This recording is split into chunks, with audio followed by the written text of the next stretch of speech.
The first time my neighbor dumped snow into my yard, I let it go. The second winter, I still let it go. By the third winter, he had packed so much snow against my fence that spring ended with a county survey, a courtroom, and 14 inches of his driveway getting cut off like it had never belonged there in the first place. I live in a quiet neighborhood outside Concord, New Hampshire, the kind of street where people wave from porches, mow lawns on Saturdays, and generally stay out of each other's way.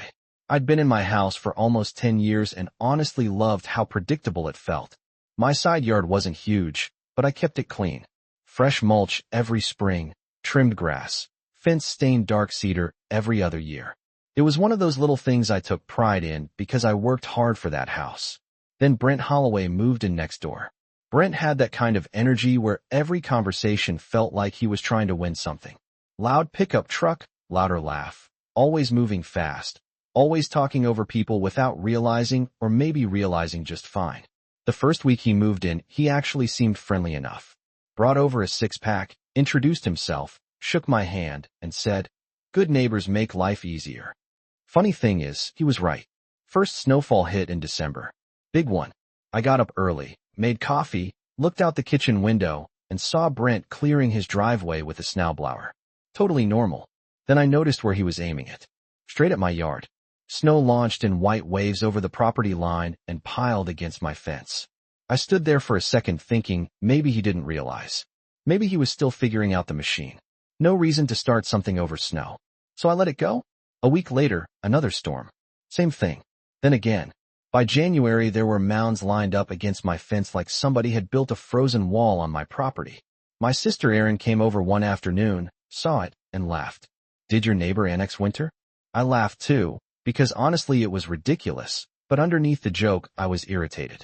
My dog Murphy stopped using that side of the yard because the snowbanks blocked him. Ice built around the fence posts. Still, I said nothing. Winter ended, snow melted, grass underneath looked rough, but manageable. I reseeded and moved on. Then the next winter Brent got worse. Bigger snowblower. Earlier mornings. More snow pushed my direction. One morning I stepped outside and called over casually. "Hey Brent, mind throwing that toward your side? It packs hard against the fence." He glanced up, waved one hand, and yelled, "Yes, sure." Then immediately blasted another stream over into my yard like I hadn't spoken. That bothered me more than if he'd argued. It felt dismissive. Like my side didn't count because his driveway needed somewhere convenient to unload winter. By the third year it became routine. Every storm. Sometimes twice a week. Snow stacked high enough to lean pressure into the fence rails. One February morning after another overnight storm, I finally walked over and knocked on his door. Brent answered with a coffee mug in one hand and barely looked surprised. I kept it calm. "Hey man, I need you to stop pushing snow into my yard. It's damaging the fence and piling up hard enough to shift the posts." He shrugged like I'd asked him what time it was. "It melts." I thought maybe he was joking. He wasn't. I said, "Yeah, eventually. But it sits there for months." Then he smiled one of those smiles that isn't friendly at all and said, "Come on, Dylan, don't be dramatic." That landed harder than I expected, because I'd spent 3 winters trying very hard not to be dramatic, trying to be reasonable, trying not to turn neighbor stuff into a thing. I nodded and just said, "All right." Then I walked home. He probably thought that ended it. What he didn't know was I'm a very patient person, right up until I'm done being patient. That afternoon, I started documenting everything. Photos from the porch, close-ups of packed snow against the fence, wide shots of the property line, timestamps, weather reports, short videos from the kitchen window, every snowfall, every pile. By mid-March, I had more than 50 photos and a folder on my laptop labeled Fence Line. Erin called and asked what I was doing. I told her, collecting evidence. She laughed. "Against weather?" I said no, against a guy who thinks weather gives him permission. Then spring started thawing everything. The snowbanks shrank and the damage underneath came into view. A strip nearly 4 feet wide had turned brown and flattened. The soil felt packed like concrete. One fence post leaned enough I could move it with one hand. That made my stomach drop. Suddenly, this wasn't annoyance anymore. It was repair work. Money. I called a landscaper. He walked the fence line, checked the soil, and gave me a written estimate $860 to regrade, reseed, and stabilize the fence. I stood there staring at the paper, then looked over at Brent's driveway. And that was when a detail I'd ignored for years suddenly clicked. His driveway edge always looked a little too close to the line. Not obvious enough to matter. Just enough to catch your eye. I walked the strip twice. Looked from different angles. And once I noticed it, I couldn't unsee it. Maybe if Brent had apologized, I would have dropped it. Maybe if he'd taken responsibility, none of what came next would have happened. But he hadn't. So I went inside, sat at my kitchen table, picked up my phone, and called a licensed surveyor. They scheduled me for the following Tuesday. When I hung up, I looked out the window and saw Brent rinsing road salt off his truck, completely unaware that less than a week from now a man with county maps, steel markers, and a measuring rod was about to turn 3 winters of snow into the most expensive spring he'd had in a very long time. The survey crew pulled up Tuesday morning a little after 8, and the second Brent saw that white utility truck stop in front of my house, I could feel the whole mood shift. He was halfway through dragging a trash bin to the curb when he froze and looked over. 2 guys stepped out, one older with silver hair and a clipboard, the other younger carrying a tripod and a metal case. Calm, professional, no wasted motion. The older guy introduced himself as Walter Green, shook my hand, and asked what I needed checked. I kept it simple. Fence line, and maybe driveway placement. He gave a small nod like he'd heard that sentence 1,000 times. All right, we'll know soon. That should have sounded routine. Instead it felt like standing at the edge of something. Brent suddenly found a dozen reasons to be outside. Opened his garage, closed it, moved his truck, checked his mailbox twice. Every few minutes he'd glance over while Walter and the younger guy measured, marked, adjusted, and wrote things down. Steel stakes started appearing in the grass. Then another. Then another. No emotion. No arguing. Just numbers deciding where everything actually belonged. Around lunchtime, Walter waved me over near the fence. I walked out, and the second I saw where one marker landed, my stomach tightened. He pointed carefully. Your legal property line runs here. Then he tapped the outer edge of Brent's driveway. And this section crosses approximately 14 inches onto your parcel. I blinked. 14. He nodded. Full length. I stared. Nearly the whole outer strip of Brent's driveway had been poured onto my side for years. Long enough that nobody questioned it. Long enough that Brent clearly assumed it belonged to him. I actually laughed under my breath because the irony hit all at once. This man had spent 3 winters pushing snow into a yard he partly occupied. Walter handed me the paperwork. Clean measurements. Survey map. Clear legal line. No gray area. No guesswork. That afternoon I drove downtown and filed it with the county. Official stamp. Public record. Then I mailed Brent a certified letter. Professional tone. Boundary confirmed. Driveway encroaches 14 inches. 30 days to remove or legal action begins. Attached survey included. No insults.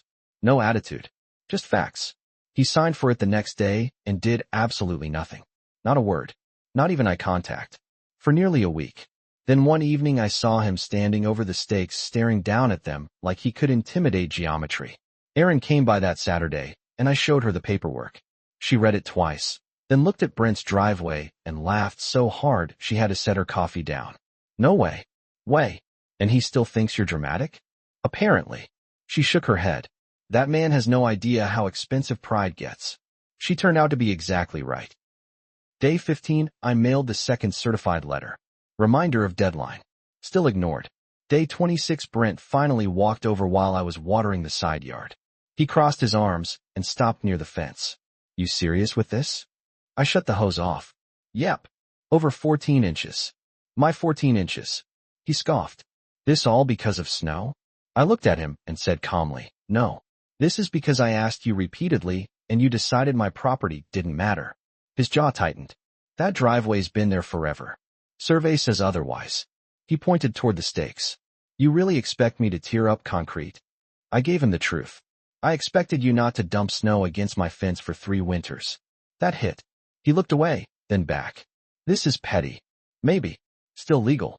He stared at me long enough to make the silence feel sharp. Then muttered, I'm not touching the driveway.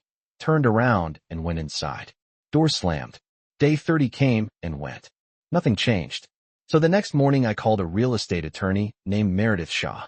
Meredith had one of those voices that makes chaos feel manageable immediately. She reviewed every photo, the survey, both certified receipts and the landscaping estimate. Then she looked up and smiled slightly. You documented this extremely well. Weird compliment, but I appreciated it. We filed for encroachment removal and reimbursement for property damage. Court date set 5 weeks later. That changed Brent fast. He stopped lingering outside, started parking farther down the driveway, avoided eye contact. A contractor truck came by once and left after 10 minutes. Probably gave him a number he didn't enjoy hearing. Court day came in early June. Small county courtroom, fluorescent lights, cold air. Meredith organized the paperwork neatly while Brent sat with an attorney who already looked tired. Judge reviewed the survey first, then my photo folder, then repair estimate, then certified letters. Brent argued the driveway existed before he bought the house. Judge nodded and asked one simple question. Were you notified and given time to correct encroachment? Brent's attorney quietly answered yes. Did your client correct it? Silence. The kind of silence that fills a room and feels louder than talking. Judge wrote for maybe 10 seconds, then ruled. Brent had 30 days to remove the encroaching concrete at his own expense and reimburse me for lawn and fence repair. $860. Done. Simple. No debate. Outside court, Meredith smiled and said, "People underestimate boundaries all the time." I laughed because honestly there wasn't much else to do. Then came the part one never expected to enjoy as much as I did. 2 weeks later, a concrete crew showed up at Brent's driveway. Big trailer. Saws. Dust barriers. Chalk lines. The entire street could hear it when they started cutting. That first blade dropped exactly along the survey markers, and the sound echoed off every house nearby. Sharp. Metallic. Final. I sat on my porch with coffee while concrete dust rose into the sunlight and workers hauled away broken sections piece by piece. Brent paced the driveway like he wanted to argue with physics. Erin texted me immediately. Tell me you're watching. I sent back a picture. Her reply came in 5 seconds. Worth every stamp. By the end of day 2, the entire strip was gone. Fresh, clean edge exactly where the legal line belonged. Then came repaving. I overheard one worker mention $3,400. Another mentioned permits. And that was before legal fees and the money he owed me. Neighbors walked dogs slower than usual. A couple people pretended not to stare. Brent kept his head down through all of it. But the part one remember most happened after the noise stopped. Late evening. Sun dropping low. Fresh concrete curing. Steel markers catching the light. I was standing near the fence when Brent stepped outside and stopped at the edge of what used to be his full driveway. Hands in his pockets. Quiet for once. Then he looked over at me. And for the first time since any of this began, he looked like a man finally realizing that a polite request ignored long enough can become paperwork. And paperwork eventually turns into concrete getting cut right in front of your house. For a minute, neither of us said anything. The whole street had gone quiet again. The saws were gone. The dust had settled. And the evening light hit that fresh, clean edge of concrete like somebody had drawn a line with a ruler and dared either one of us to pretend not to see it. Brent looked tired. Not angry anymore. Not defensive. Just tired in a way people get when they've had too much time to think about every chance they had to avoid a mess and ignored every one of them anyway. Finally, he nodded toward the driveway and gave a dry little laugh. Well, guess that answered it. I leaned against the fence and said, "Looks like it." He stared at the ground for another second, then rubbed the back of his neck. I should have listened. No big speech. No dramatic apology. Just 6 words. And weirdly, that landed harder than anything else. Because for months he had acted like I was unreasonable, like snow was snow and property lines were suggestions, and I was somehow overreacting by not wanting my fence buried every winter. I looked at him and just said, "Yeah, probably." He gave a tired smile at that. Fair enough. Then after a second he said, quieter this time, "Honestly, I didn't think it mattered that much." And I understood exactly what he meant. Some people convince themselves that little things stay little forever. A shortcut here, a small inconvenience pushed onto somebody else there, a line crossed because it feels easier. Then enough time passes and they stop seeing the line at all, until somebody finally points straight at it and says no. I told him, it wasn't really about snow. He nodded before I even finished. I know. It was asking respectfully and being ignored. He looked down at the concrete. Yeah. Then he surprised me. My dad used to do that. Push a little too far and assume nobody would say anything. He laughed once under his breath and shook his head. Guess I picked up more than I thought. There wasn't really anything to say to that, so I didn't. He stood there another second, then looked over and said plainly, "Sorry, Dylan." And that was it. No handshake. No big movie ending. Just honesty finally showing up late. The landscaping crew came the following week, regrade the soil, reset the fence post, spread seed and topsoil, and by July that whole strip came back greener than before. The fence stood straight again. I added steel edging right along the survey line, not flashy, not aggressive, just enough that nobody could accidentally miss it ever again. Erin loved that detail. She came by, looked down the line and laughed. Very subtle. I told her that was the goal. Then winter rolled back around, because in New Hampshire it always does faster than you want. First real snowfall hit in December. I made coffee before sunrise and automatically looked out the kitchen window like it had become habit. Brent was outside with the snowblower. For a second I actually held my breath. Then he angled the machine the complete opposite direction and carefully pushed every inch of snow back toward his own retaining wall. Not one flake crossed the edging. He even doubled back once to clean a section near the line. I laughed out loud standing there. My phone buzzed almost immediately. "Erin, snow report." I snapped one picture through the glass, perfect clean boundary, untouched fence line, and sent it. She replied, "Most expensive snow lesson ever." Hard to argue.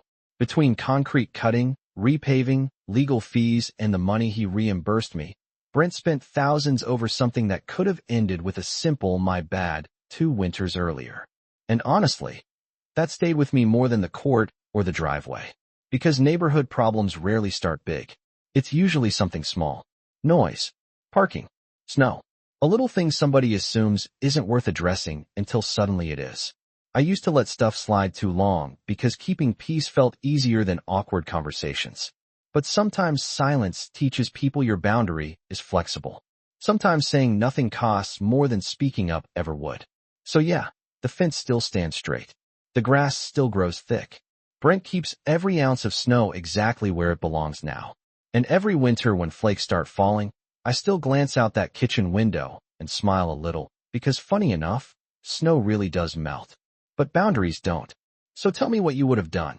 If your neighbor kept treating your yard like theirs for years, and then a survey proved part of their driveway was on your land, would you have let it go? Or pushed all the way through court? Was Brent getting exactly what he earned? Or was 14 inches of driveway too high a price for a few winters of snow? Drop your take in the comments, because even now people on our streets still disagree on that one.